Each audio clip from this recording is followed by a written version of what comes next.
This is FCTV, fan-controlled television. Programs created and produced for the fans, by the fans of fan-controlled sports and entertainment. As always, power to the fans. And now, it's time for the show. Woo! It's time for the show. There was a show that just ended, and now here's another show starting right up that is absolutely not like the show that you were just watching. Hi, I'm Kenny Stevenson. And I'm Alex Enriquez. Welcome to Fan Controlled Fandom, your number one source for bracket busting tips. Yes, this is the place to be if you are here to talk about the March time of craziness, because we can't say what it actually is, which is the March as if you were mad, but like in a more extended way. And we're the place to be in that we are 100% not going to be talking about that at all. But Alex, 1,000,000%. You like you're in a totally different location right now. Where are you? Well, Fan-Controlled Enterprises and Weaponry Technologies sent me on the road to cover Big Game Crazies as part of their, sprawling Big Game Crazies coverage. Again, we can't say the real name of the thing, but so they sent me here to Half-Batch State University. I'm here in Barnswallow Memorial Coliseum. The place is electric. Fans are everywhere. And let me tell you, there's a great group of kids here at Half-Batch State. You know what? If there's one thing I always love when I'm watching March Mania is Batch. I need to know what Batch State is doing. That was one of my number one choices in schools, Batch State. I chose to go to Cal Poly San Luis Obispo. A team, my school did make the tournament like, I don't know, 6 or 7, might be 10 years ago now. Will we make it ever again? I don't know. We won 3 games all year. I'm going to say no.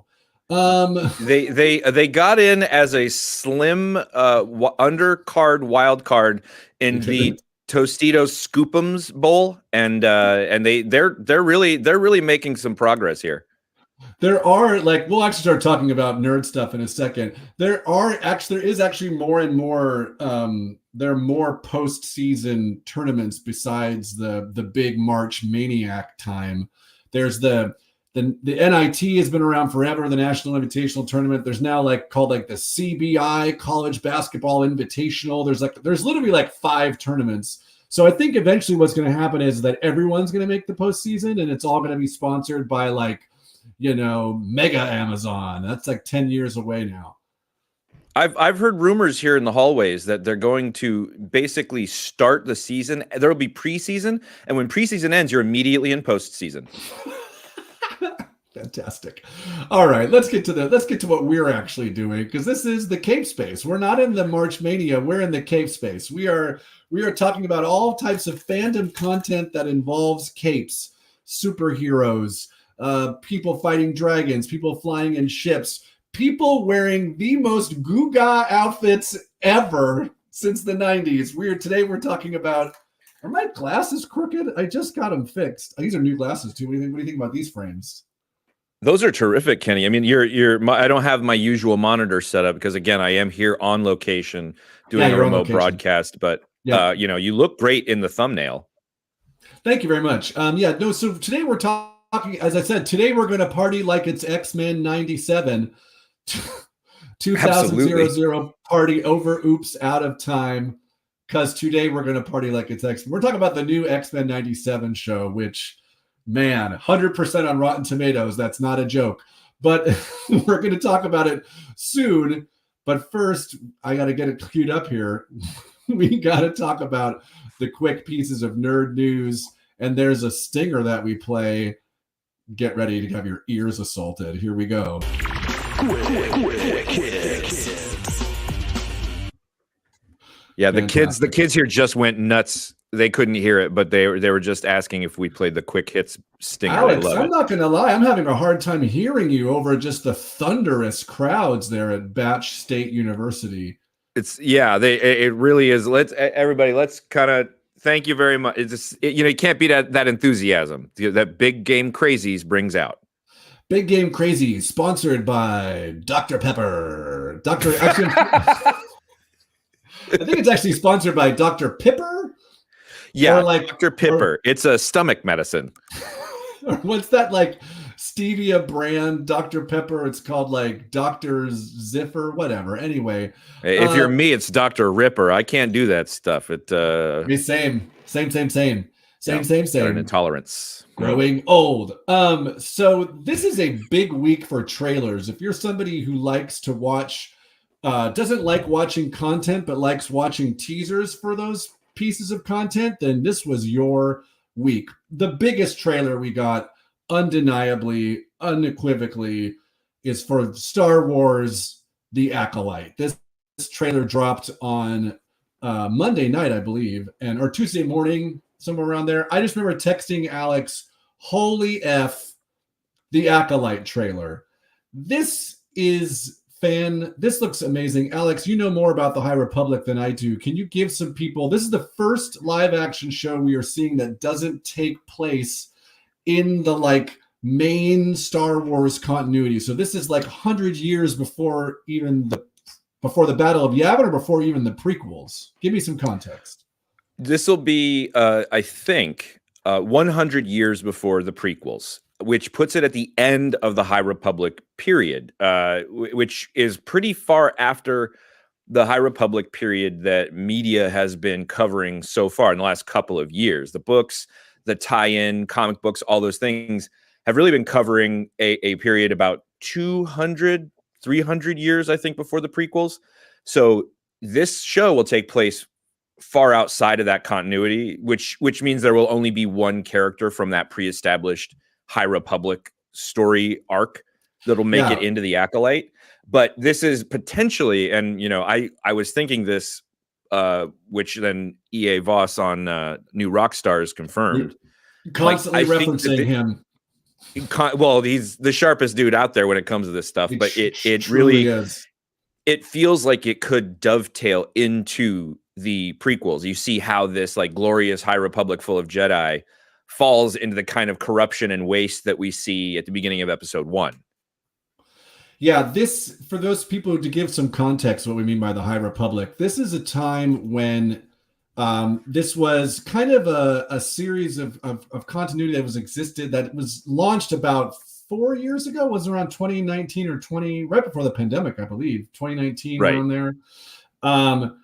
That there's been a lot of books, like Lucasfilm or Disney commissioned this kind of new storyline. This is a time in continuity when the Jedi are at probably like their highest power possible. They are at their peak. This is like, we are at peak Jedi operating system right now. PPOS.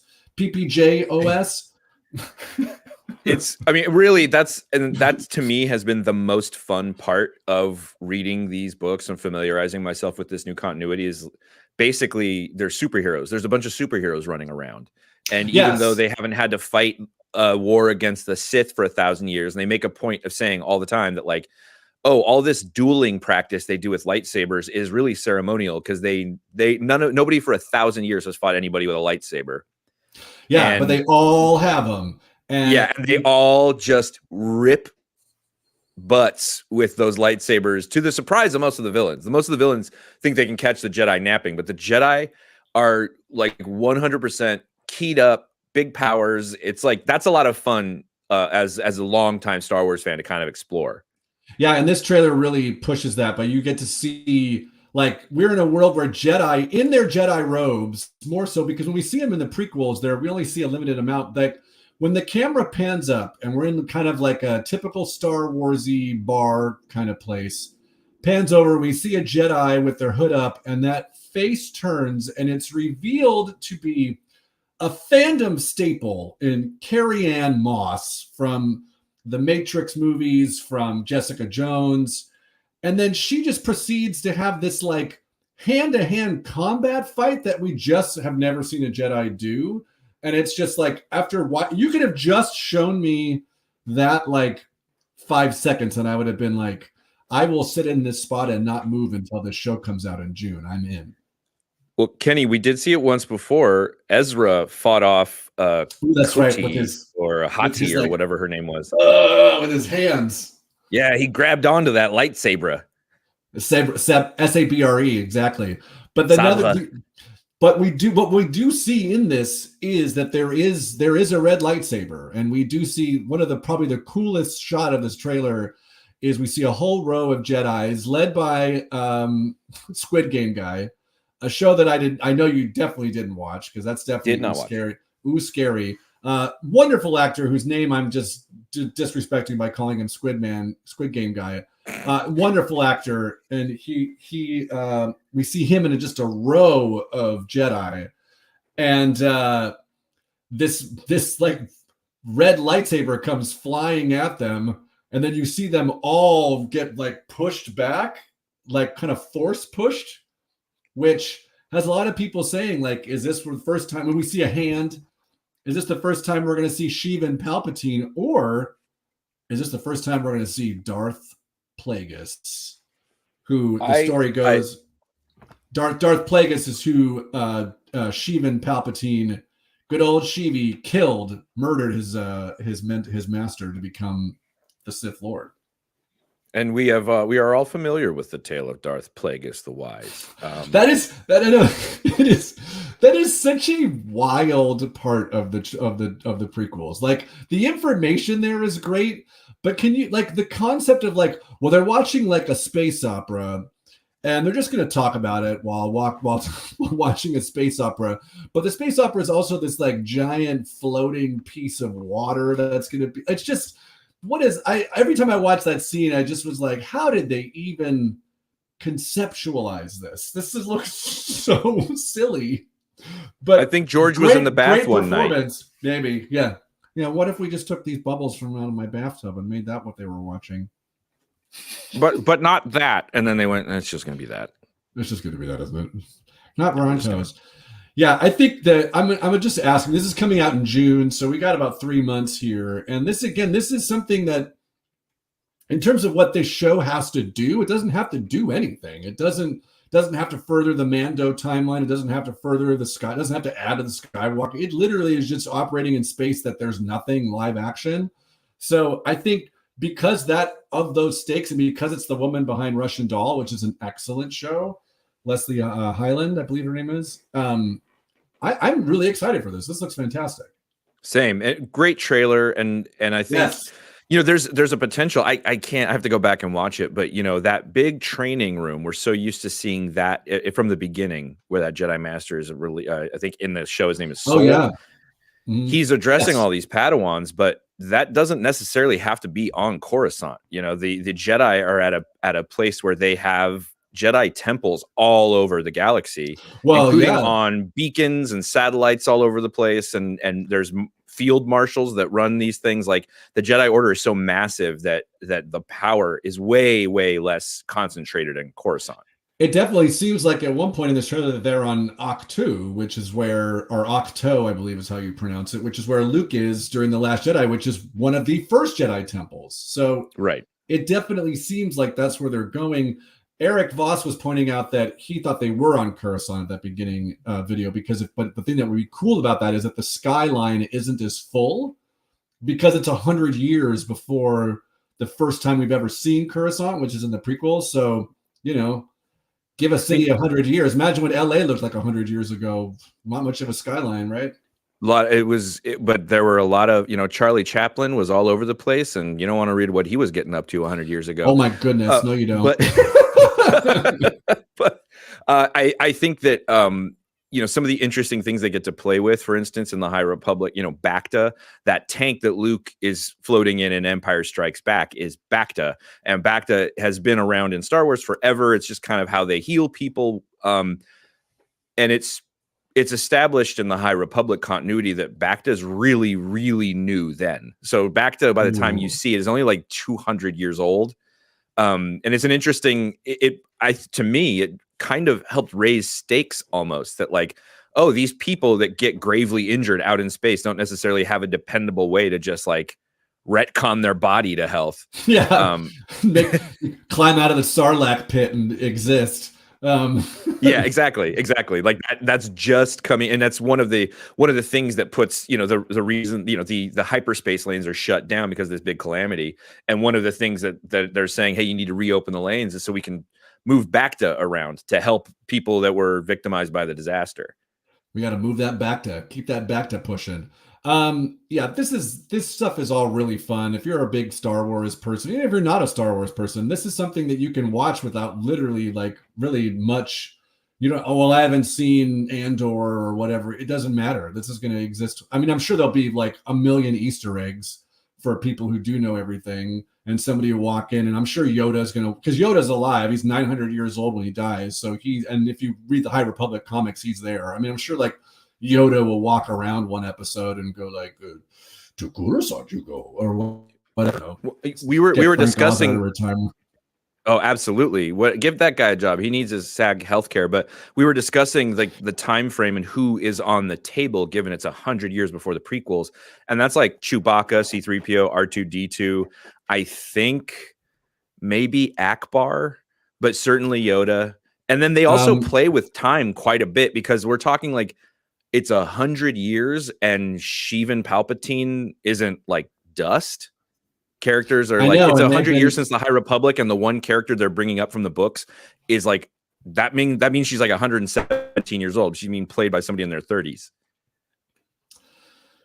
I'm very excited. I feel like we could just talk about this for the entire show, but we shouldn't. We should not. It's against the law. It's against the law. Another trailer that dropped. I don't know if you watched this, so I might put this second. Did you watch the Alien Romulus trailer? Is that scary for you? I watched it on a park bench on TikTok through my fingers, but yeah, I saw most of it. This is very interesting. This is it's Alien Romulus. It's a new Alien story from this guy Fede Alvarez, who has mainly worked for Sony. He made a movie called Don't Breathe, the movie I know you didn't watch, and he did the Evil Dead remake, another movie I know you didn't watch. But a very interesting filmmaker. Like he definitely likes operating in kind of like darker spaces. He plays with like dark and light, which is kind of the whole point of Don't Breathe, because the guy's blind. But this really, based on the trailer, it just really feels like an Alien movie. It really feels like almost like a remake of Alien. That's what it looks like. It doesn't seem like the thing that Ridley Scott was trying to do with Prometheus, and the one that came after Prometheus, I forget what it's called, even. It was not that very good. Not that very good? That's very good English.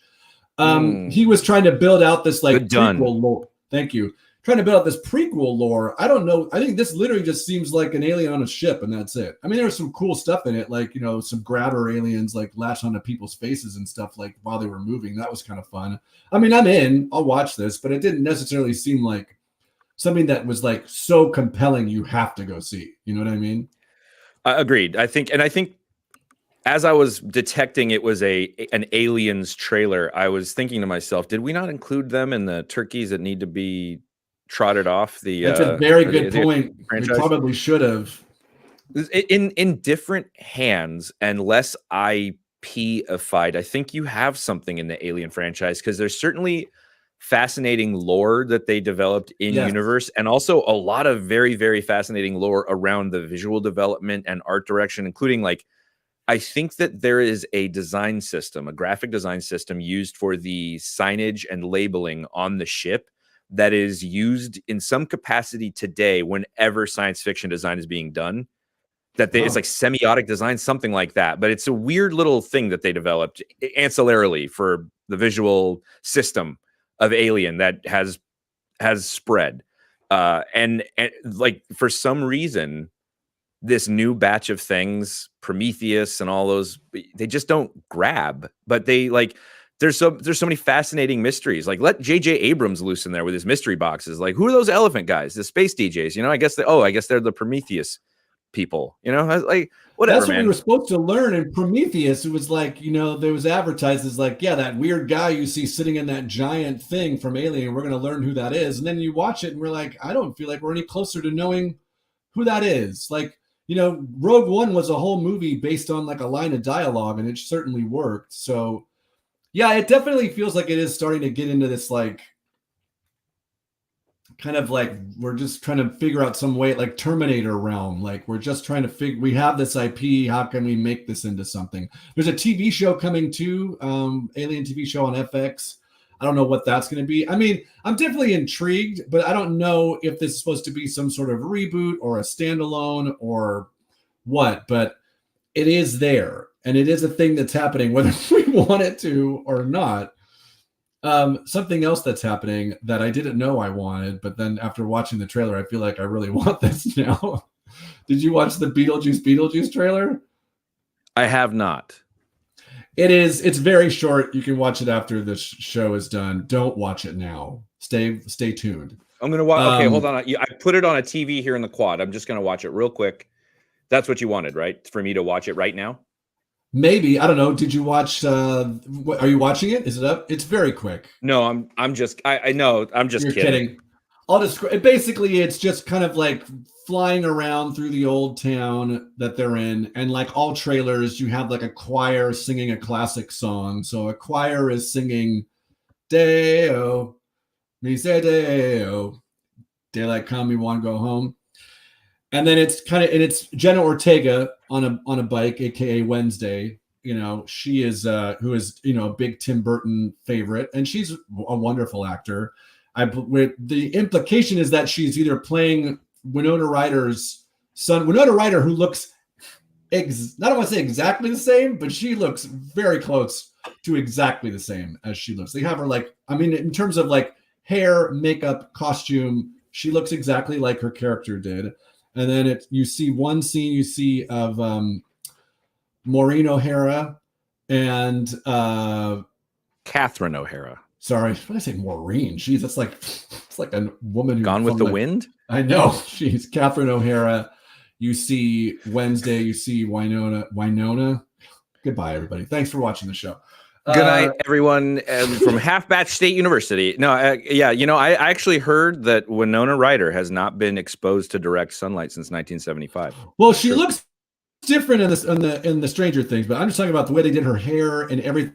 It's as if her character is not aged at all. Like in terms, you know what I mean? In terms of like she's not a grown up. She still seems like she's being outfitted and dressed like she's a teenager from the 80s. So I don't know if maybe they're doing that kind of pull or what.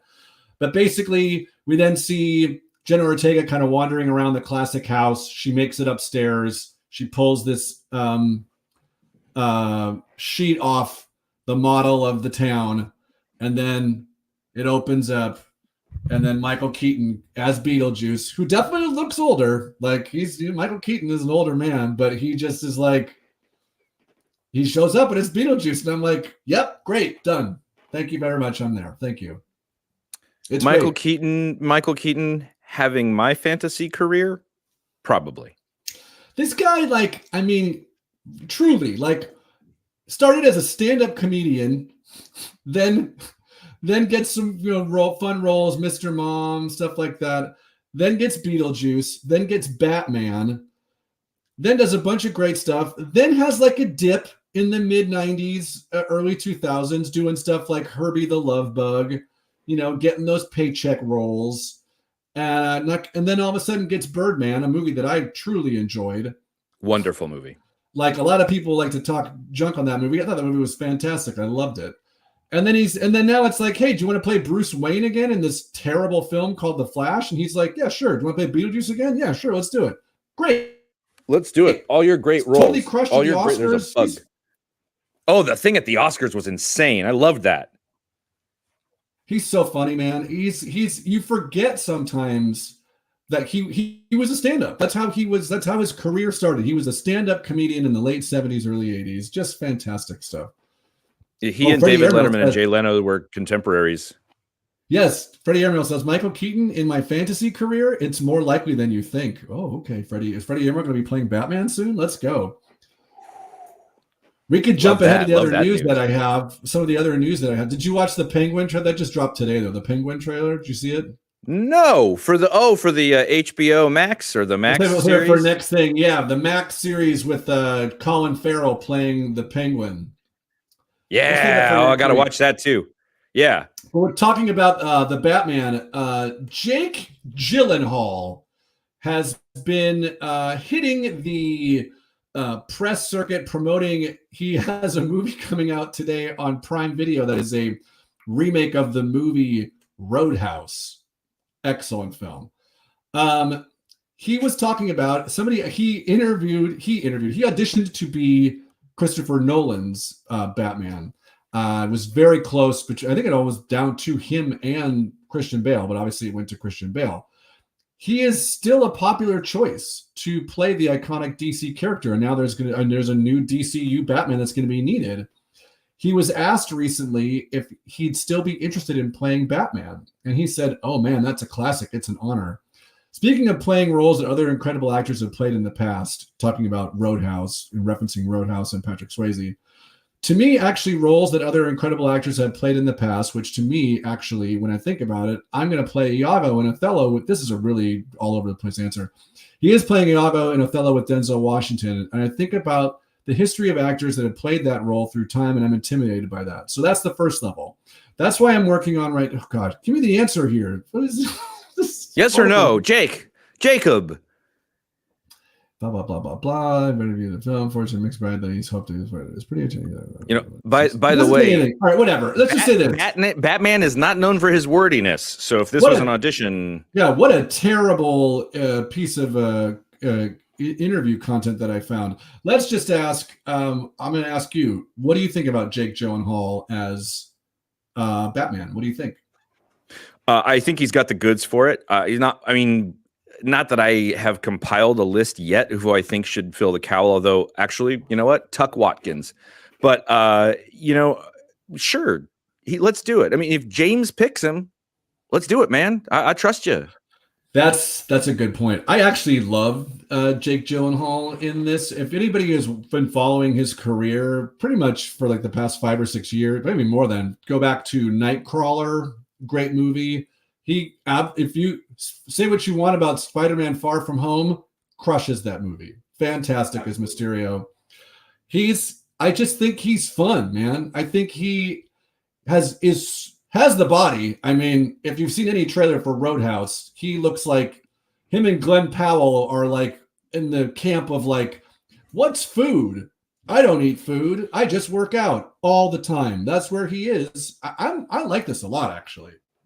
I'm with it. And especially, I think that they're angling at an older Batman than we have a Superman in this new universe. I have this theory that Superman is going to start as an antagonist when he comes out as Superman in a DC universe that's really dark and gritty and full of heroes that fight one another. And him trying to change that makes him at odds with all of them. So they all have to fight him, which is why the engineer, who's a hero in the Authority, is the villain of this movie, that they keep calling her the villain. I love everything you're saying. James Gunn. Anyway. And James, we trust. So yeah, I think we're both Jimmy, we're both thumbs up on Jake Gyllenhaal. Yeah. As Batman. One more piece of news before we take a trip back to the 90s. Alex, do you have any affinity for the Never-Ending Story movies? Sure. They were there. I have to tell you, when I was growing up, and I'm going to date myself, I'm going to take myself out to a nice dinner. Growing up in my house, we had like 5 or 6 VHS tapes that like somebody had HBO in the early 80s and took a VHS and like recorded movies. And so I had Empire Strikes Back. I had Raiders of the Lost Ark. I had The Last Starfighter. I had Never-Ending Story. So I've seen the Never-Ending Story, I don't know, conservatively 7,000 times. And I love these movies. The sequel is like, I don't even want to talk about it. It's not even close.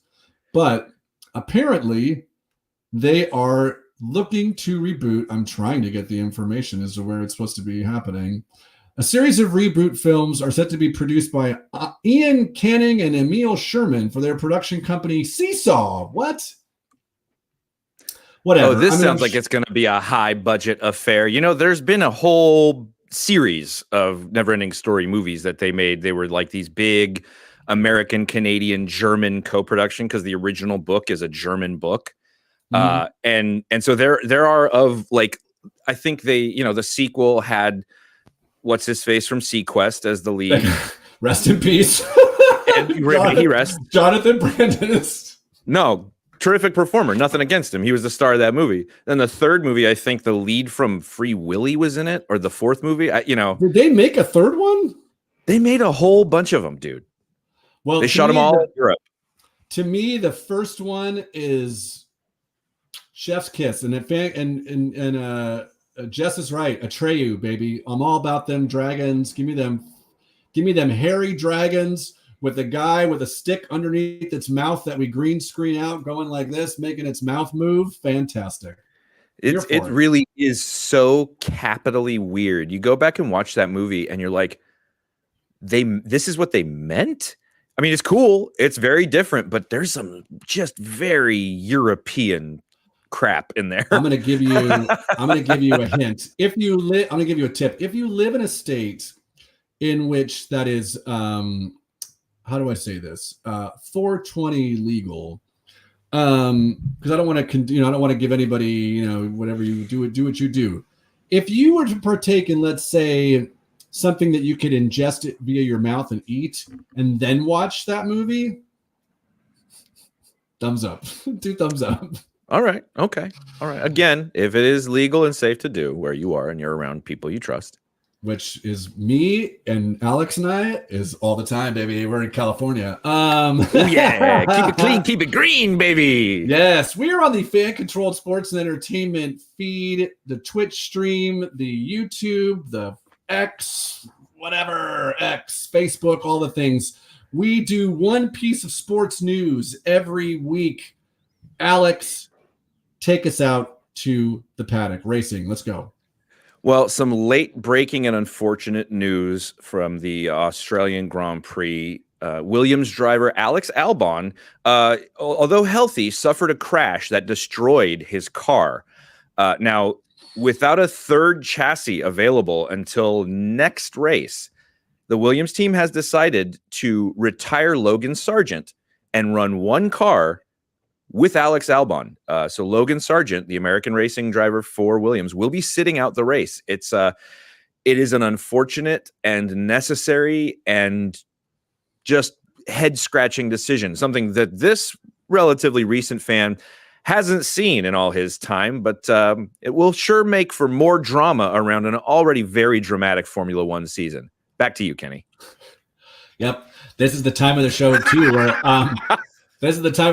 where Alex talks and I check out, and then I talk and Alex checks out. My piece of sports news was going to be my sports news from last week. We didn't have a show last week because I wasn't feeling well, potentially have long COVID. But so my news last week, it's still pertinent because the team hasn't played since. Arsenal in the Champions League last week, something that very rarely happens in the Champions League and pretty much all of European football, is a shootout, because it's soccer. It normally ends in a tie. So if you're tied at the end, it's a tie, and that's how it ends. But when you're playing in the Champions League, you play a pool play, and then you get into knockout rounds. So we're in the knockout round. We're in the round of 16. You play both teams twice. It's Arsenal playing Porto from Portugal.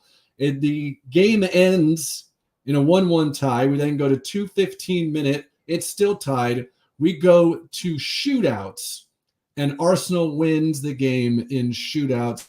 And the shootouts is arguably one of the most exciting things that can happen in sport. And it happened last week in the Champions League, something that doesn't usually happen. And that's my news.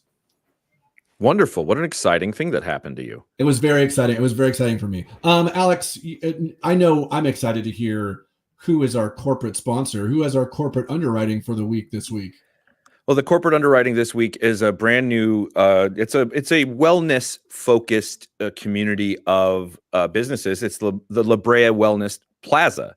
It's a collective collection of businesses aimed at aligning your spirit with your body. And these are some of the businesses that have opened in the plaza.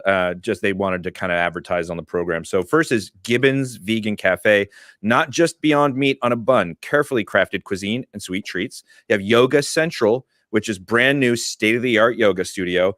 And then you have Colonel Nick's, which research shows that the gut biome is paramount for overall health. And everyone knows that starts from the bottom up. Colonel Nick has the highest grade enemas and colonics available. For Cinco de Mayo, enjoy half off our zesty guacamole enemas to have your gut biome saying, gracias. A guacamole enema. Yeah, it's zesty.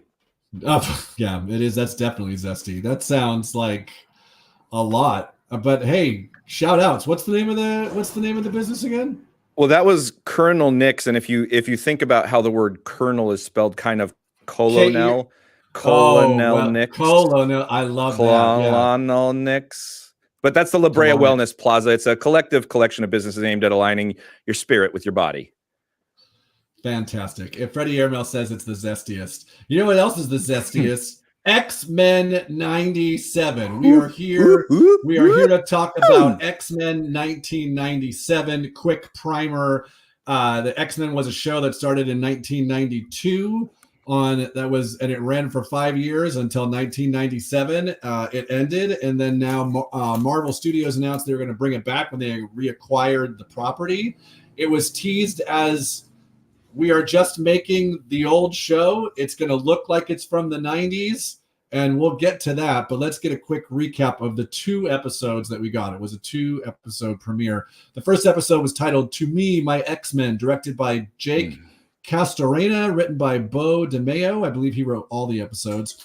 1 year after Professor Charles Xavier left Earth with the Shi'ar, which is how the last episode of the original series was, the X-Men continue their mission to defend mutants and humans alike and go on to become legally sanctioned by the United Nations. Additionally, Jean Grey has become pregnant while support for mutants has grown. After the X-Men save a young mutant named Roberto DaCosta from the Friends of Humanity, Jean sees that they were outfitted with Sentinel tech and probes Henry Peter Gyrich's mind for the location of the Sentinel's creator, Bolivar Trask, and the names in this show, next level. Despite succeeding, she receives a horrifying premonition while doing so. The team later finds Trask at a junkyard in the Sahara. A junkyard in the Sahara. Let me just say that again. Yeah, like you do. He is rebuilding his Sentinels with the aid of a lobotomized master mold. This show is freaking wonderful. After defeating the Sentinels and apprehending Trask, Cyclops and Jean ponder leaving the team to raise their son away from mutant hatred. The following day, Magneto reveals Xavier's will, in which Xavier gives him control of the Institute and entrusted Magneto with leading the X-Men. The second episode is titled Mutant Liberation Begins, directed by Chase Conley, also written by Bo DeMeo. While trying to live up to Xavier's legacy, Magneto has taken to saving humans and mutants alike and refraining from killing anti-mutant militants. Distrustful of him, Cyclops and Jean stay to observe Magneto while Rogue sympathizes with his struggles. When UN forces, led by Valerie Cooper, arrive at the Institute to arrest Magneto for his past terrorism, he surrenders peacefully, hoping to gain the X-Men and humanity's trust. During his trial at the UN headquarters, the Friends of Humanity stage an assault on the building. Their leader, Executioner, attempts to shoot a depowering radiation blast at Magneto, but Storm takes the hit for him. Magneto stops the assault, after which the UN grants him a pardon and discusses the possibility of integrating the mutant nation Genosha. Meanwhile, Jean goes into labor and Rogue is forced to absorb an obstetrician's knowledge, which is next level, when he refuses to deliver a mutant's baby. Jean gives birth to a son whom she then names Nathan, which she does very quickly. She's like, let's name him Nathan. Okay. When Beast informs Storm that Executioner's blast depowered her permanently, she leaves the team to find new meaning in life. While discussing her decision, the X-Men are surprised with the sudden arrival of a woman who looks identical to Jean. Alex, what did you think of this 2-episode premiere? 10 out of 10. 100%. I was, there's probably no more disappointing property in this vein to me than the X-Men animated series. I was never a fan of it, and only purely because the animation always sucked to me. Perspective was always weird. It just didn't hit. And they kept doing little cameos of all the different Marvel characters. And, right away you have a vast swath of X-Men characters that show up in these shows. But I was just I watched them because I had to. And I'm checking this one out, and the animation is super clean, especially in the action sequences. They made Cyclops into a winner, which I love. We're going to get to that.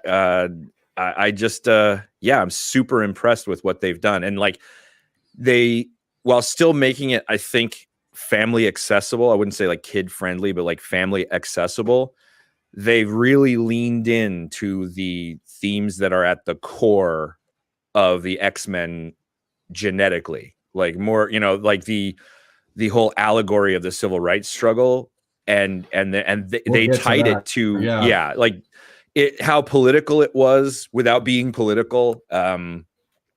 It just very, very impressive. I'm really excited to see how this series develops, what kind of continuity implications we might be talking about. Yeah, I'm really happy. Not happy we're only getting one more episode, and then maybe two. I think we get two at once in another couple of weeks, like they did with Bad Batch. But yeah, I'm just what a blast. Yeah, man. First of all, I don't want to depress you, but Freddie Airmail says he watched it as a preschooler. I was in high school. Kill me. I'll just say my relation to the original series. I watched it for a little bit because I was in my teens, and I still watched a little because it was X-Men, and I loved X-Men from collecting comics. I think at this point in my life, I had stopped collecting comics, but I was still like super into like comic stuff. So I watched it, and then I became like an 18-year-old, and I was like, cartoons are for kids. So I didn't really watch I think the last 2 seasons maybe. And then I rewatched the finale to kind of get into this, to get in, because I watched it back there. That's what the TV is. That's why I referenced it that way. I watched it and I'm like, oh man, that's right. This show is really silly, just super silly. But then, gosh darn it, they truly just nailed it with this show. This show is so awesome. And then in every way, like if you just want to watch it as like nostalgia porn, 10 out of 10. Like it hits all of the 90s beats. I told you at one point, I texted you because at one point Cyclops goes not, like does a not joke, because that was big in the 90s. Like, of course. And it's also in the first episode of the show. He does it in the first episode of the show. That's in the first 5 minutes. I mean, the first episode of the first X-Men, like in the 90s, he says it. It's a reference to that. Yeah. But like the nostalgia stuff, like we're going to go outside and play basketball, and like all the outfits everybody's wearing and playing basketball, like all the outfits are like 10 out of 10. And just that alone is so great. But then on top of that, you also get, this like totally subversive commentary on where we are as a country, and how like this show came out in 1997 and we're 27 years later, and we're still, a lot of these topics in this show are still incredibly relevant, and including at one point someone referencing an insurrection, which is definitely done intentionally. I don't care what anybody anywhere involved with this says, that was done on purpose. This show is just, was floored. I was like, this thing is so rad. I actually watched one of the episodes again, because even like you mentioned the animation is an update over the previous stuff, because the animation was kind of wonky in the original, but it still feels like it's within the same world. Like it's just like, hey, we just kind of clean the edges a little bit, but everybody still talks in the same kind of way. And just an absolutely fantastic show. Love it. I'm very pleased. It's really tremendous. And I think conversation wise, getting into that sort of hot topic political thing that the X-Men has always been. I saw a piece of an interview talking about some of the conversation around that the character Morph, who appears in the show, is part of the team, is a shapeshifter, was part of the team originally, has a new kind of look now, but is now non-binary. And that there is like outrage and uproar about that. But these producers, who some of them are from the original series, say like, it's almost as if you weren't listening to what we were telling you back then about how to treat people who are different than you. And that, we're all one human race who all needs to, isn't that one real bad guy turned when the computer goes, I can't kill all mutants without killing all humans. Mutants are humans, like all that stuff. Like, They weren't paying attention. They just like snicked, cut. and rip picture. You know, they weren't really keying in. I know. I loved the discourse around this because I think let's just go here now and then we'll talk about kind of more specifics in the show. But this is such a hard thing to like not talk about up front. Like there are, you know, all the people that we talk about on this show all the time, the real trolls, the real people who need to get outside and get some fresh air. They need to go see the world. There's better things to do than to trash an animated television show on Disney. But yes, the fact that so many people are calling this like so woke, quote unquote, and it's like, well, you watch and you are aware of what the X-Men is, and I don't understand how you can watch the X-Men and be a fan of the X-Men and not understand the allegory, because it hits you over the head with it pretty damn hard, which is like people saying like, you don't belong here. I'm not going to deliver a mutant baby. Like put that in 1968 in the South and change some of the words around, and that 100% happened in this country. So to say that you were a fan of this when it existed in the 90s and didn't understand the intent of it now that they've just moved it up and are basically positing the same thing, which is the overarching story of this. The X-Men are always wanting to fit in. They're always wanting to feel like they are part, and they are always othered. Always. That has been the story of this forever. And othering exists in this country all the time. It's like the number one thing heading into this election. I'm going to get very political. Sorry. Number one thing heading into the election is like, immigration, and everyone's worried about the people coming. It's what we do as a country.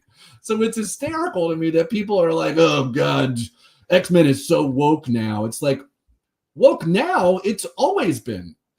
It's always been woke. Yeah, it as a like operating and animating principle of the show. It was a couple of city Jewish guys going like, hey, we got to say something for people that are getting kicked around in this country, especially like Jack Kirby had served in the war. So like he was like, yeah, we, you know, wherever we see this spirit that took hold in Germany, we got to stamp it out. And by any means necessary, you know, like, we'll tell them through these funny pictures. But like, it just really boggles my mind that people just don't get it. Like clearly they did not understand what they were being served. It was just, fight. These guys fight this way. I like the way they fight. You know, there's nothing underlying. Yeah. And they really hit you over the head with it too. The fact that some people are bent out of shape over how Gambit is dressed in the beginning, wearing like a half shirt. They're like, oh, Gambit's gay now. And I'm like, because he's wearing a half shirt? Did you see his previous outfit? Have you seen previous iterations of Gambit where he's got like fluffy hair and like fully color coordinated boots? Like, come on, man. Like, just get outside. They weren't trying to tell you or make you think anything. What they were doing was, hey, remember this was a thing people wore back then. It'd be fun if we included that, right? It's like really kind of. This is nostalgia. This is like, yeah. I think I wrote notes like, did this show hit it too hard? And I don't think it's possible. But yeah, that's what they were doing. Dudes wore half shirts. Like, watch an 80s movie or a 90s movie. Dudes wore half shirts. They did. And it wasn't as prevalent as media would have you believe. Media over depicts these kinds of looks, but you know the original X-Men is guilty of that too. People wearing like wild 90s fashion. I mean, look at Jubilee's costume. Oh my gosh! Like, yes, thank you very much. Let's carve out. Let's carve out four full hours to talk about this. That's not her superhero costume. Those are the clothes they found her in from like the first episode. Those are just her clothing, and it just so happens they're so friggin' wild that people go, oh no, then that's just her. It makes sense because look who she's next to, the guy with the big wing mask and I-beam man. Yeah, no, she's cool, but those are just her clothes. Have they washed them? I bet. That's the thing I love about the X-Men, and the reason why it's so fun to talk about these like subversive narratives. That in the second episode, you know, when Magneto is standing trial, these guys, the Friends of Humanity, which are clearly supposed to be some sort of allusion to like 1%ers or, you know, Oath Keepers, all the people who are sitting in jail over the insurrection right now, they like basically storm the UN and they shut him down, and they call it an insurrection, and it's very much like an allegory to where we are now. But the fact that it's all disguised with just the goofiest looking stuff, like they somehow made Magneto's like costume like sillier. Like it's already silly to begin with. Like there's no way that what is it called? The headpiece that he wears, he can't see in that. Like, I don't care that they carved out eyes, but let's talk about peripheral vision. Like, no, it's not a thing. And they just gave him like slick, long gloves. And it's like, in case you didn't know which team Magneto bats for, although they try to make him seem that like him and Rogue are going to have something. And I was like, I don't think that's right. Right. That's going to be a very gentle lifting of the hand off of the hand and a yeah. I'm more interested in your boyfriend, Gambit. Hey, bring me the French boy. Where's he from? I want to talk about him in a minute too, but let's say your thoughts. If you bring up allegory, and one of the things that struck me is that you have Storm now, who the thing that sets her apart, her mutantdom has been removed. Yes, and it didn't fix anything. And I think that what we're going for there is maybe like gay conversion therapy.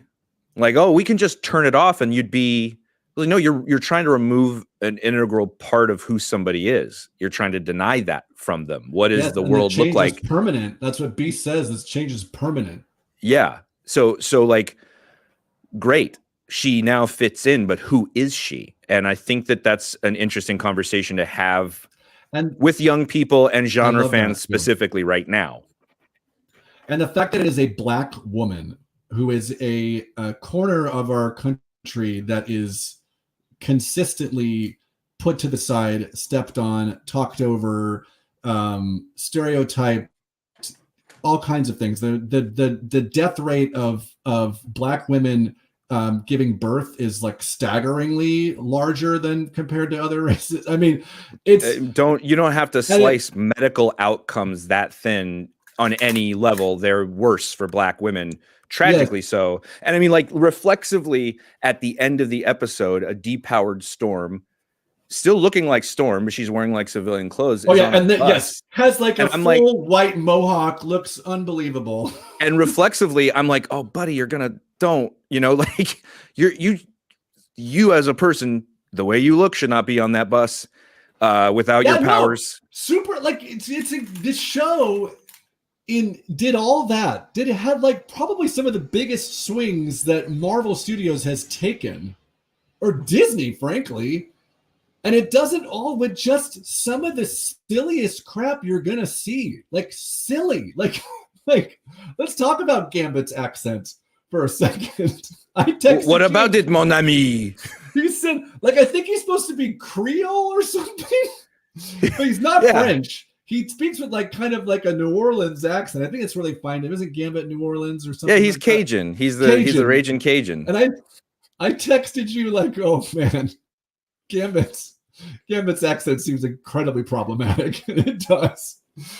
And it's just silly. We're talking about half shirts. A guy wearing half shirts with like perfectly coiffed hair and red eyes. And we got like a Morphin person. And we've got Bishop is just a wild, like, he's a time traveler. I just keep throwing that out there. Oh, he's a time traveler. Like, what? Okay, sure. It's such a breath of fresh air, this show. It really is. And I'm so glad they got rid of Bishop's mullet. Oh, thank you. Yeah, it's just such a breath of fresh air to watch something that can be doing so much and can have so much, like, but at the same time also brings back all these great positive memories from the 90s and really like hit that tone. I put this in the notes. I said, did it hit it too hard? Like, do you think that they hit the nostalgia too hard? I don't think so. Because I don't believe they think it's nostalgic. I think they're trying to do an honest revamp of this program. And I think maybe one of the things I had a problem with before is that some of the action would be a little limited in these in the first episodes of the cartoon, a lot of long stretches of talking and moments between characters that are clumsily depicted. It kind of it takes you out of it, but they've gotten over that hurdle. And so there's moments of talking and philosophizing that carry. And I think that they've done such a forward-looking job by making the minimal updates they need to make to smooth out the technical inconsistencies that I don't think it's backwards looking enough to be nostalgic. I think you're right. That's a good way to say it backwards. They're definitely not like just doing the show again, which is kind of what they advertised. But there was a couple of times with the animation where to me it looked like, oh, this is the same animation department that does What If. There was a couple times, but for the most part, it was really like fun. But there's just so many things that I think about. I keep going back to this basketball scene where like the X-Men are playing basketball. That is like such a 90s animation thing to do, which is like, hey, we're down at the beach, let's go surfing or whatever. Even like in the 80s, they used to do that kind of stuff too. But like, there's no way the X-Men at any point, there's no way that like Logan is like, you want to go outside and play basketball? But that's just like what they did in the 90s. They just like put them, and I don't know if it's an excuse to put them in like British Knights or whatever, or if it's just like, hey, kids play basketball, let's have them play basketball. Like, it's just, I was just floored that like they had it earlier and then they went back to it at the end of the episode. Because we gotta go finish that game. Like, that is such a 90s trope. That is such a not even just with animation, like a sitcom-y trope. Like, we were playing basketball and now we got to finish that basketball game, which they just wouldn't. You just don't do that in storytelling anymore. So I loved that. I loved how all the music, there was tons of like, there was music playing on the boombox while they were outside, and it was like, I didn't know what the song was, but it certainly sounded like it was of the time. Like, it certainly was great. And I'm sure Disney's got that money. I'm sure they paid to get the rights or just re-recorded whatever they wanted. Yeah, I would have wished, I could thought they could have even done more. I thought they even could have hit it harder if they wanted to. I think we've got some episodes featuring Mojo coming up, and you're probably going to get some really big swaths of that in those episodes. Like, I want some Poochie the dog level stuff, which I know Poochie the dog is more like early 2000s. No, that's 90s. That's 90s. I want some Poochie level the dog. I want like X Games. I want somebody coming up on a skateboard and going like extreme. Yeah. Like, that kind of stuff. That's what I want. I want someone like, I got my Powerade. Let's go take it to the extreme. Wow! It's like they just ramp off of a car into the sky.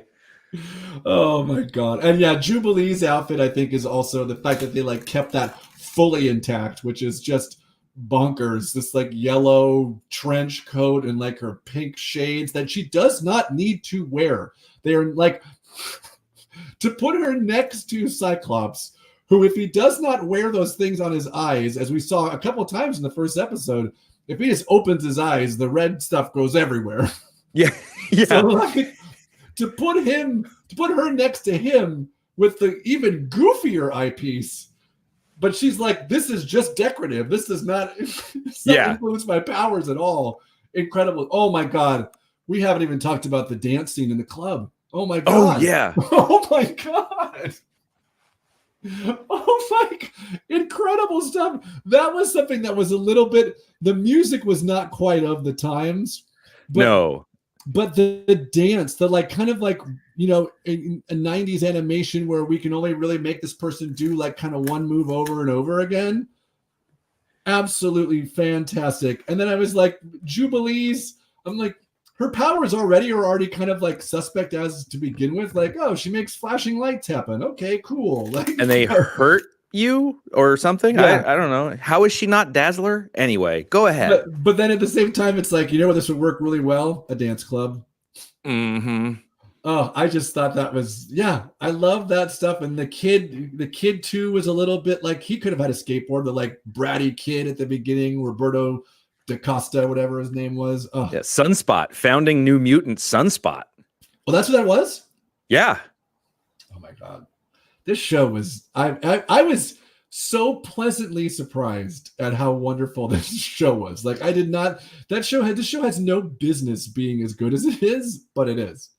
The thing that's really interesting to look at too, especially when you view the first series against subsequent series, is that the first series really went into the comics as source material. You know, Dark Phoenix, Days of Future Past, Bishop's whole storyline. They really incorporated stuff that already was happening in the comics in like a really big way that I don't know really happened in subsequent series.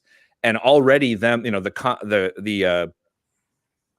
climax of the episode, the second episode, is that Jean's had her baby, but then Jean Grey comes through the door. So now there's two Jean Greys. And what they're kind of getting into is this really kind of deep lore thing where Jean Grey, after the Dark Phoenix thing, there was a clone. Scott falls in love with this woman named Madeline Pryor, who's a dead ringer for Jean. And that was, in reality, the writer Chris Claremont had written that character as a way to get Scott off the team and retire, and they were going to have a kid. And later it was retconned that she had been a clone of Jean the whole time, and then Jean had to kill her. Something like that. I don't know. Yeah, very wild. Like Mr. Sinister cloned Jean Grey in secret, which was a retcon. And then she came back. So I don't know. I don't remember how Jean Grey comes back from dying as Dark Phoenix. But go ahead. No, you go ahead. Joseph, did you notice at the beginning of the second episode that she was listed as Phoenix and they showed her kind of rising up from like as if she was Dark Phoenix? I didn't. It said Phoenix. It said Magneto first, and then it showed Cyclops, and then it said Phoenix for her. See, this is why you don't skip intros. You got to watch. They'll hide. They'll trick you. Why would you skip the beginning with the banger music? I know. I was trying to finish. I had an appointment. I was trying to finish. Oh God, the sound on that is just straight bangers. Yeah, that song is maybe, I don't know, one of the great TV themes of all time. I mean, that and the Dragon Ball Z, the original Japanese Dragon Ball Z theme, I think are tied for best TV theme songs of all time. So great. And did you see what they do in the trailers? I mean, in the end credits, how it's like they have like an old school computer cursor, like clicking on things and stuff. So great. Like if there's something that just did not work from the 90s is like trying to show us like future tech that like looked really cool in the 90s. It looks so unbelievably dated now. Like watching any movie, like watch a movie from the 90s called Johnny Mnemonic with Keanu. It's like a pre-Matrix movie. All of the like computer Googa is stupid looking. And like stuff like Lawnmower Man and like, virtual reality. And it just looks like you said, the Money for Nothing video. Like, dude, this was the future. Yeah, and like so much of Lawnmower Man from like the trailers and stuff looks like a magic eye photograph that they're like, oh, that's the world he lives in. You got to blur your eyes for it. Yeah, it's weird that like, you know, we talk about it all the time on the shows about how in 1985, Back to the Future, 2015, you know, that was so off on so many things of how far advanced we were. You know, like we always thought there'd be flying cars and there's not. But man, did we really whiff on how far we thought computers would be back in the 90s and early 2000s. Like, I mean, all of that stuff looks just so comically dumb. But I love that they leaned into it at the end. It was fantastic. Like cars, like a car from that time and a car from this time, it's just like a harder edge around and like, but they're basically the same, you know? Right. It plays your music easier. And that's about the biggest advancement they've made. Well, then electric cars too, but like the fact that computers, they might as well be like chiseling stuff into rock in the original. It's so different. It's about where the priorities. That's where you. It's interesting to look back at the past's vision of the future because you see how priorities shift from that time. My dad always said, "Yeah, we always thought flying cars, and everybody focused on." Flying information. You know, it's about the world you can bring into your pocket. That's a very good point. You should have told me that along. That's why it works in Back to the Future 2, information. So this lineup of X-Men, this is pretty standard for the show. There isn't anybody. Bishop was kind of in and out. He wasn't actually in the final episode. Is there anybody who we want to see? Like, is anybody who you want to see show up that isn't in this lineup that we have right now? Well, I think we're going to see Forge, who's a character I've always liked and been interested in. I mean, really any of the deep well of X-Men characters, I'd love to see more Cable. I'd love to see Warpath from X-Force, John Proudstar. He's one of my favorite characters. Shatterstar, like the original guy with the two from X-Force, the two swords. It's hard to there's not so many think characters. Shatterstar. It's hard to say that name and not think of him in Deadpool. Yeah, Deadpool yes. 2, which is fantastic. I was like, oh man, that character could be cool, but whatever. I don't know. There's like, and they're not shy about bringing these characters in. So I have every hope of seeing them. I mean, and the thing is too, they're going to an even greater extent, I think, because now all of the rights are so centrally held, they're going to use Morph to get a lot of those cameos and stuff. In those first 2 episodes, yeah, we got Archangel, we got Blob, Lady Deathstroke at one point. Lady Deathstrike, yeah. I was like, wow. Yeah, that was cool. Sabercat, or no, that's right, Sabercat, right? Sabercat? No, the guy who Sabretooth. Sabretooth, thank you. Liev Schreiber from the X-Men Wolverine Origins movie. Right. The hulking Liev Schreiber. But you know what? Seeing his big old sideburns next to Hugh Jackman's big old sideburns, fantastic. I mean, we could ask the question now: do we think Liev Schreiber's in Deadpool and Wolverine? I think he could be.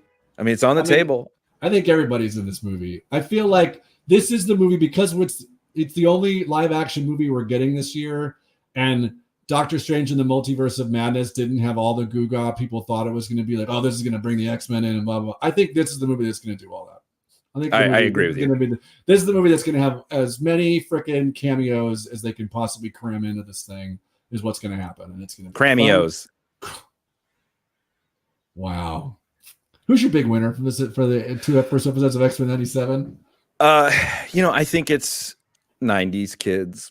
Only they will understand what it is. I think the 90s kids win on this one. I think we're entering peak back looking time. If you remember in the 90s, they were doing this with the 70s. And so we've gotten far enough away from the 90s that back looking is in vogue. And I think that 90s kids, I don't count myself as a 90s kid, although I'm definitely a 90s kid.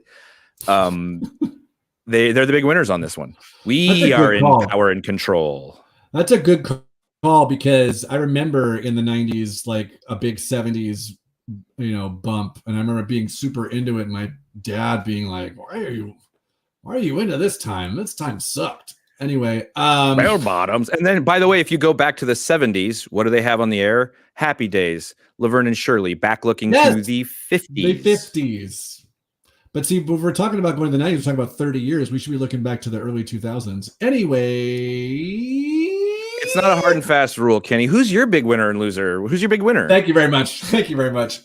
Gosh almighty. I kind of feel like my big winner is kind of the same. I think the reason why this show hits such a great chord is because I think the thing that it really nailed, besides the subversive kind of look at our country, is this, like, they hit the 90s nostalgia pretty good. I want to see them go even a little bit further, but yeah, I think people who just watch, you don't have to even have watched this show, but just watched animated television in the 90s, this is perfect. This is a really great show. Now, losers. Now, let's have a quick talk about as to when do we think Sam Wilson, I almost said Shram Wilson's shrimping boat. When do we think Sam Wilson's shrimping boat came to be? Is it operating in 1997? How old do we think Sam Wilson is? I don't know. Sam Wilson's got to be a youngin during this time, I would believe. But the thing is, that was his parents' boat. That is an old ship. So it's true. I think they're doing a lot of seed planting, and I think we could wind up in the Mississippi Delta, and we could see an iconic shrimping boat. So I'm not going to say that the Sam Wilson's shrimping boat is the big loser. It's just not the winner yet. That's a great way to put it, because let's not forget, we talked a little bit about the horribly problematic Creole accent that Gambit has. What if Gambit, who was already at the end of the episode, was a little bit torn seeing Rogue spending a little extra time with Magneto? He might be like, oh man, I got to go home. I got to go home back to the bayou. I gotta go to the bayou, mon ami. And while he's there, Get me he's some like, of them Gulf shrimps. yeah, and while he's there, he's like, I might get some time. I need to get back to my roots and spend some time on a shrimping boat. And then somebody walks up and he's like, "Hi, I'm Hank Wilson. You want to come work on my shrimping boat? This is my young son Sam." Done. Yeah, or what he actually, if pardon me for intruding in your world here, but Hank says he introduces himself and then he goes, Now, Sam, get out of that engine. What did I tell you about fooling around on the boat? And then the little kid gets out and he's like, sorry. And that's why we call him the Falcon, because he's always flying around. And, But see, you can pull that kind of crap on this show. That's the thing. Yeah. You can totally do that kind of stuff because we're operating in a world where people have just the gambits. Like the thing that these live action movies don't do is they don't like really lean into like calling these people by what their like superhero name is. But on these animated stuff, they can say like Jubilee and Cyclops. They say their names. They're like Guga names. That's a really good point. The live action, they do everything they can not to say a character's name because it's like, who are they calling the Incredible Hulk? Who's out there going, look, they're just calling him like, it's Green Man or whatever. Anyway, I get your point. I like that. Thank you. Think of all the movies where they don't ever say the character's name. Captain Marvel. I don't think or like Iron Man, not till the end. They just don't say the kid. Whatever. It's great. Now we get another read from another ad read. What's another ad read from our wellness center? La Brea Wellness Plaza, a collective collection of businesses aimed at aligning your spirit with your body. A couple of businesses there, they've got Cassie's, which is vegan and cruelty-free fashion that won't break the bank. Mystic Cavern, crystals and blessed objects to align your chakras.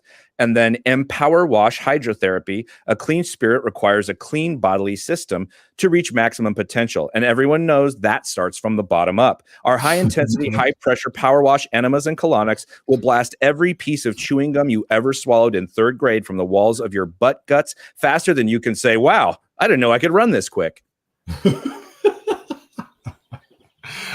One thing I definitely don't want is anything high-powered blasting going up there.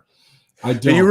You really got to get in there sometimes, Kenny. Any doctor will tell you. You haven't had a colonoscopy yet, man. I have, and let me tell you, you can take a little cocktail and you can make it all happen that way if you want to.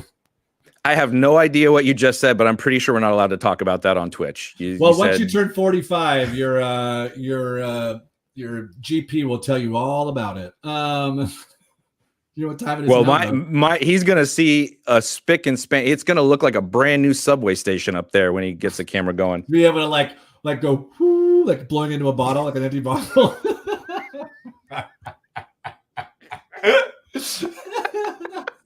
Hey guys, come over here. Listen to this. That's the sound of the man working on the chair. It's a terrible song to sing. Anyway, you know what time it is now, though? Oh. What time is it, Kenny? It's game time.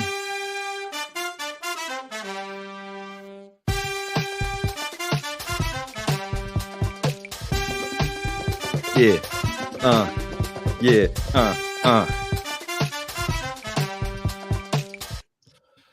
Yes, it's my turn for the game. One of the more yes, is it? Isn't it? Is it mine or is it yours? I put it there was mine on the sheet. I'd prepared as if it was mine, but you can go if you want. I do have one too. I looked at the last show that we did, and you did the game based on what I did on the show order. Because I think I was supposed to do it last week. Well, then I'm ahead of the game for the first time in my adult life. Save it for next week. One of the more iconic moments on this show is batch, and then my video can you see me? My video went away for a second. I've got you now, yeah, on my tiny monitor. All right. Is when I referred to Benedict Cumberbatch as Benny Cumbies, one of the and little did Alex know that I have been I have some coworkers of mine. I've been shortening names like that for years. So that leads us to the new game we're going to play called Alex is going to hate this game. The way that this game is going to be played is I'm going to give you the name of a celebrity and you have to try to guess the shortened name that I have given that celebrity. So, for instance, like Benedict Cumberbatch is Benny Cumbies. Are you ready to go?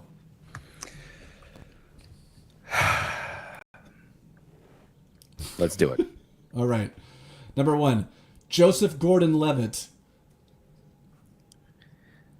Joji Gogo Lilo.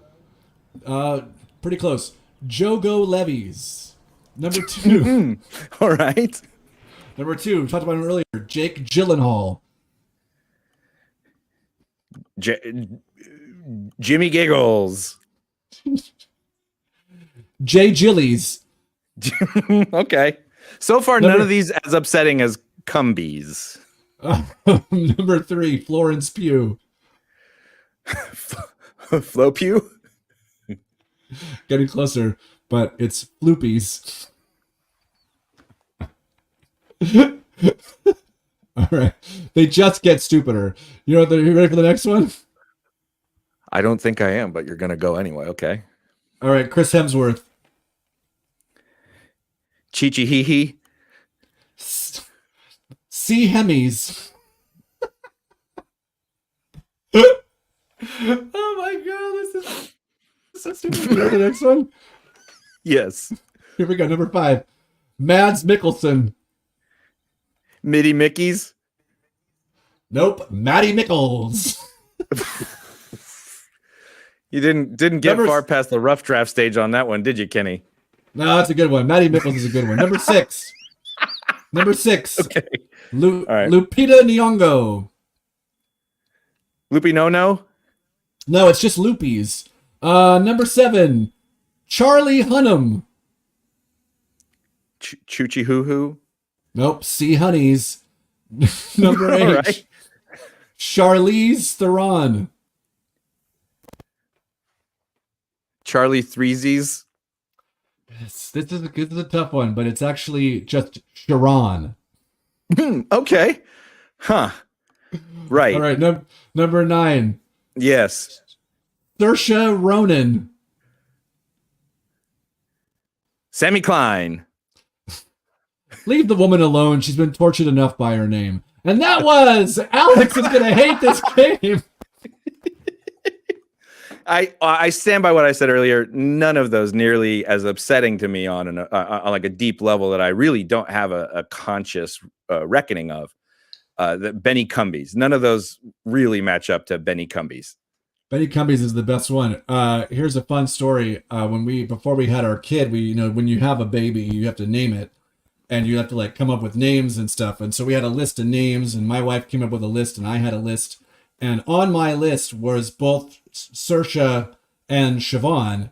And if you don't know how Saoirse is spelled, it's Saoirse, Saoirse, but it looks like Saoirse. And then Siobhan is spelled Sibahn. These are both Gaelic names. That's Siobhan. No, it's Siobahn. Yeah. Yeah, and so my wife was like, what in the world? Do you really want to name our kid Saoirse or Siobhan? I was like, I'm not naming my kid an X-Men character, Kenny. It's Saoirse and Siobhan. Siobhan. That's how Siobhan Shiv in Succession. That's how it's spelled.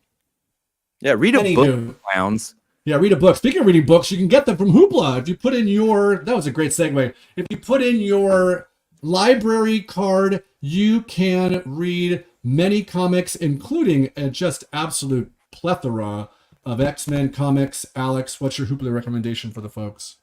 Keep getting as many of those High Republic comics as you can. I think it's going to be really fun to go into the Acolyte with a lot of High Republic knowledge in hand, just to kind of see where the Star Wars universe is creeping to in that time frame. So yeah, just keep diving into that stuff, kids. I'm going to recommend the same thing. I was looking at what I'm reading because I'm still reading Scott Pilgrim and Attack of the Titans. But yes, I've read all those. You can see there's a nice run of the High Republic comics in Hoopla that I just highly recommend. They're so great. Wow. The guy on the left looks so unhealthy is what creativity is said. Is that me or is that you? I think it's me. That's weird. I'm the one with long COVID. Well, Well, they must have seen what I ate for breakfast. Well, maybe you should go to this the wellness plaza that we have one more ad read from them. I'm definitely going to see them. There's just some of the businesses that are at the La Brea Wellness Plaza. You have Up in Smoke, which is incense and sage bundles at a cheeky kiosk. Nature's Bounty, I'll probably be hitting them up. It's a health food store for all your natural and healthy food and supplement needs. And lastly, they have Starbutts. Everyone knows that getting your morning right starts from the bottom up. High quality and piping hot coffee, colonics, and enemas will have you saying, "Youch, that's a pick me up." It's amazing that a lot of these places know that it starts from the bottom up with all these different places. Yep, but that's what good health starts from the bottom up. They all know that. Each different business. Everybody knows that. Everybody knows that just drinking a cup of coffee is like nature's colonic right there. Cleans everything right out. Ideally, you want a cup going down and a cup going up, and they meet in the middle. That's for optimal energy dispersal. Any doctor will tell you that. Oh, that sounds like some Dr. Drew Piping Pinsky hot nonsense. Oh, yeah. No, that's implied. Yeah. I think when you say coffee, it's implied that you're putting piping hot liquid up my butt. What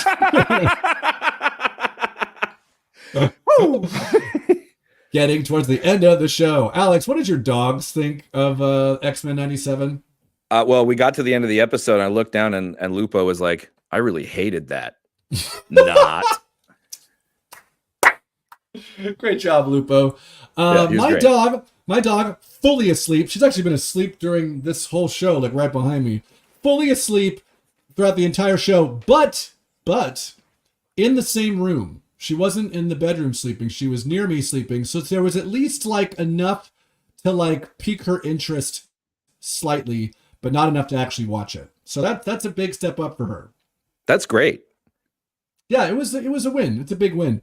And that's it. We did it. Great job. We did it. Awesome. We're the best. We are. Where can the folks find you, Alex?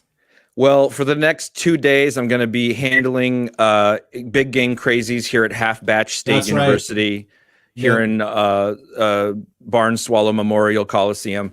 And please do tune in to the rest of fan-controlled entertainment and weapon systems, wall-to-wall coverage of Big Game Crazies. You can find me at Duke_Midnight and probably at Urgent Care because I'm a very unhealthy-looking person. According to creativities. Well, I take their word as gospel, but you can find me at Duke Midnight at Threads and Instagram and wherever major magazines are sold. Kenny G. Stevenson at Twitch and TikTok, Kenny G. Donut King on Instagram and Threads. I will also plug the app, get the app, and there's tons and tons of, March Madness is the perfect time to have things to vote on. Big Game Crazies. Did I say it? I'm sorry. Yeah. March Mania. March Mental Health Awareness Month. Yeah.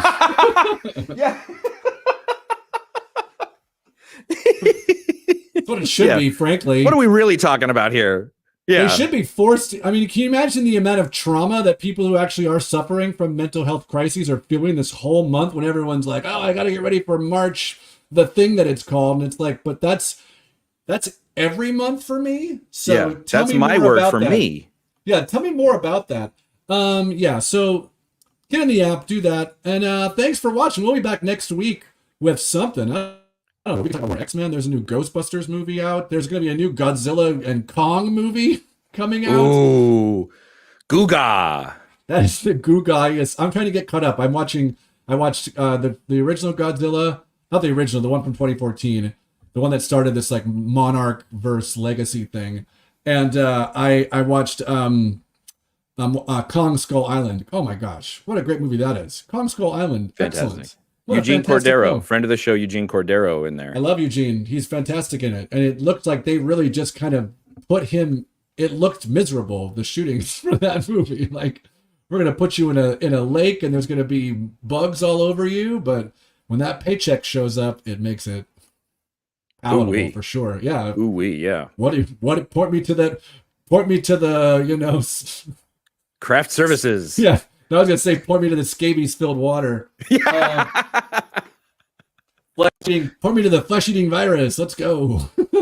Yum yum leeches. Yum yum leeches. Thanks for watching, everybody. I gotta have the hold on. I have to have the thing set up. The little Enjoy video your big plays. game crazies on Fan Controlled. We love you. Enjoy your big game crazies. Bye, folks. Bye. This is FCTV, fan controlled television. Wait, are we back Video. on? Nope. Yep. Wrong video. I played the wrong video. Let's play this one instead. Thanks for watching. Bye.